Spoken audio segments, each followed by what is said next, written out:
The parable of the two sons in the Gospel of Matthew, similar to the parable of the two lost sons in the Gospel of St. Luke. In the Gospel of St. Luke, the two sons, they are morally ambivalent. Those two are neither good nor too bad. But in Matthew, there's a sharp contrast. It is black and white. One is a goodie and one is a baddie. Yes or no? That was the question. Yes or no? That is the question. The initial answer doesn't matter. Where you begin or what you begin with doesn't matter at all. What follows your yes or no is what matters. So where you begin, where you were before, what you did in the past, none of those things will matter. All that matters is where you are today. What is the end result? What is the end result? The beginning doesn't matter. The middle doesn't matter. All that matters is what is the end result right now.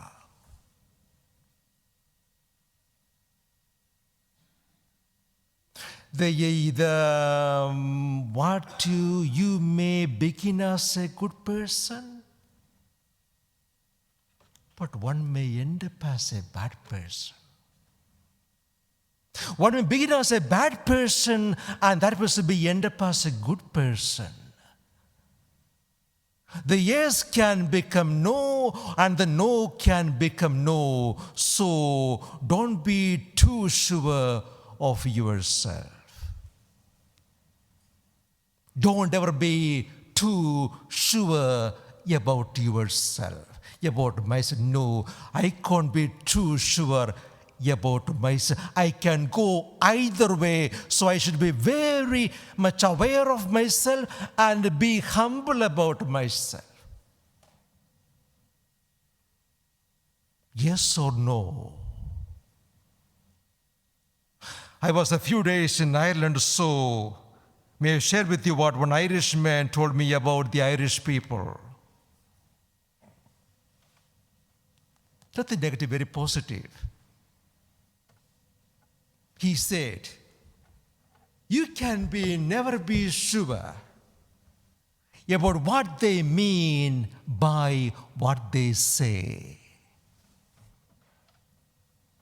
You can never be sure about what they mean by what they say or from what they say. He said, as an example, if you offer a cup of tea, the person may say, no, thank you. But that no is an invitation to ask him, to ask her a second time. Would you like a cup of tea? Oh, no, thank you. But if you ask the person a third time, the person would say, yes, please. All the time, the answer was indeed yes, even though the word was no. My friend said, the Irish people understand there is a code in their language. An outsider like me would not get it straight away. Understanding the code. A no may mean a yes, and a yes may mean a no. The end result is all that matters. You had a cup of tea. The end result.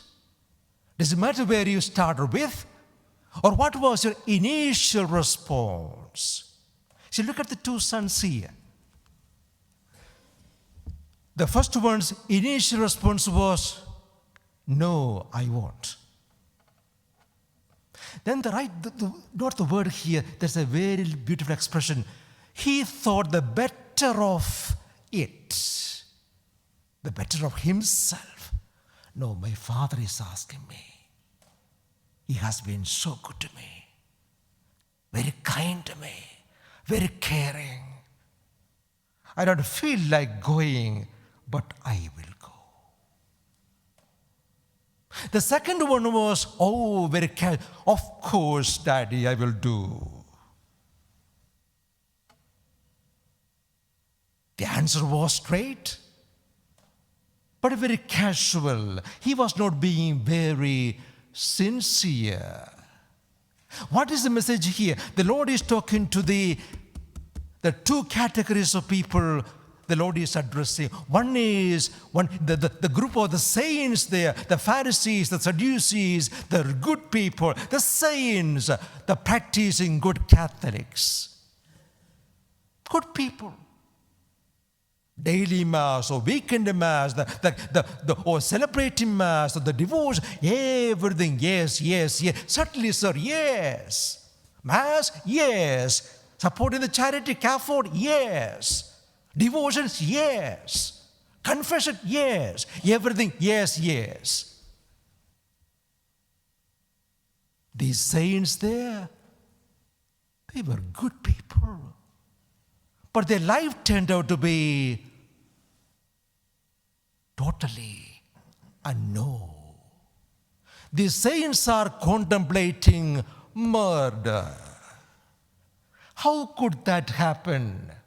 These Pharisees, these saints, these good people are contemplating murdering Jesus. How can that happen? A good person contemplating murder. A holy person, Pharisee, a saint, he is contemplating murdering Jesus. How can that happen? On the other hand, the no-sayers apparently, the prostitutes, the tax collectors, the Matthews, the Zacchaeus, Mary Magdalene, the outcasts, the sinners, their life was apparently a no. And there comes John the Baptist and Jesus, and they realized this is the day of salvation. This is the moment of salvation. The Savior has come. I will go back home. Here the Savior has come, and they said yes. They began their life with a no, and with Jesus, their life turned out to be a full yes. Matthew is writing this gospel, a tax collector. Like in the film Chosen, Matthew had heard about this Jesus, this wonderful Jesus. But this business is more wonderful, making money every day. My bank is getting better and better, bank balance each day going up. And there is Jesus. But I feel some attraction towards him. I feel drawn towards, but still, this money is really good, really good. My house is getting more renovations to do. I can do better with the money. But Jesus is drawing me, pulling me. Not yet. Maybe another day. And then comes Jesus. Matthew, come with me. Initially, no, then yes. So Matthew has got a very clear understanding of the good news of Jesus while he writes this parable. It's about himself. Dear friends, as I said, don't be too sure of yourself. I may feel as a Catholic priest celebrating Mass every day giving homilies, and I may have this false understanding about myself. Maybe I think I am saying yes to God. No, my life can be a definite no. My life can be a clear no before God without my understanding of it. Apparently, yes, but in real life, my life can be a no. The same with you, my friends. Our practices of religion can make us think that we are the right ones, the saints.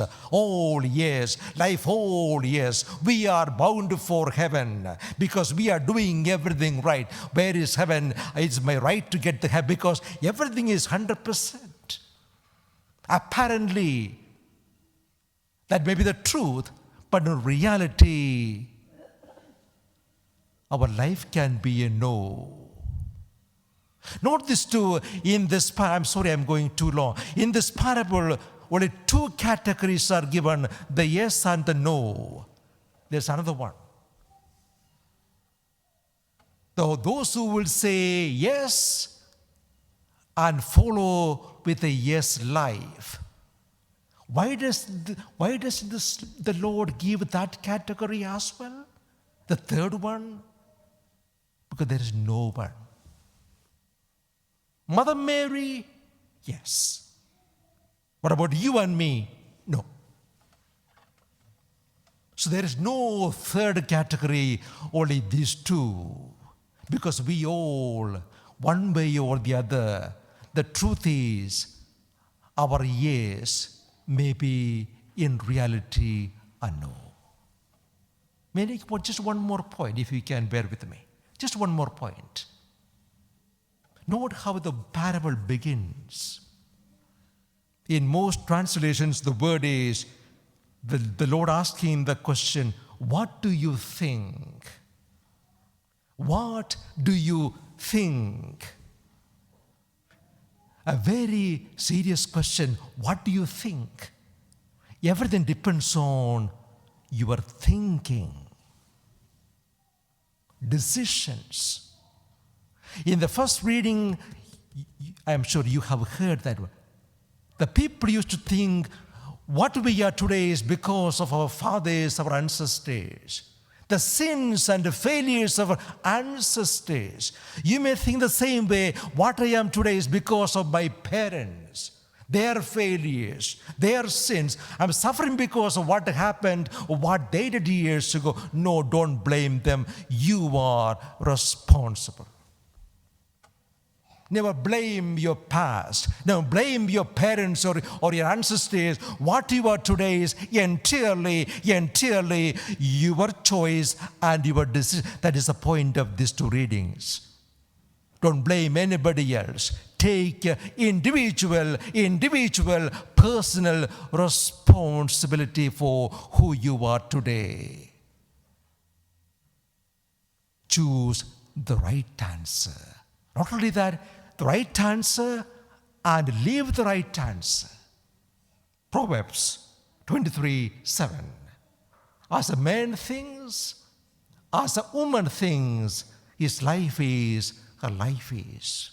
Make sure you have the right thoughts because right decisions come from the right thoughts. Right decisions come from the right thoughts. Then you will find, even if you made a decision of no, you can, if you think better of it, you can turn that no into a beautiful yes.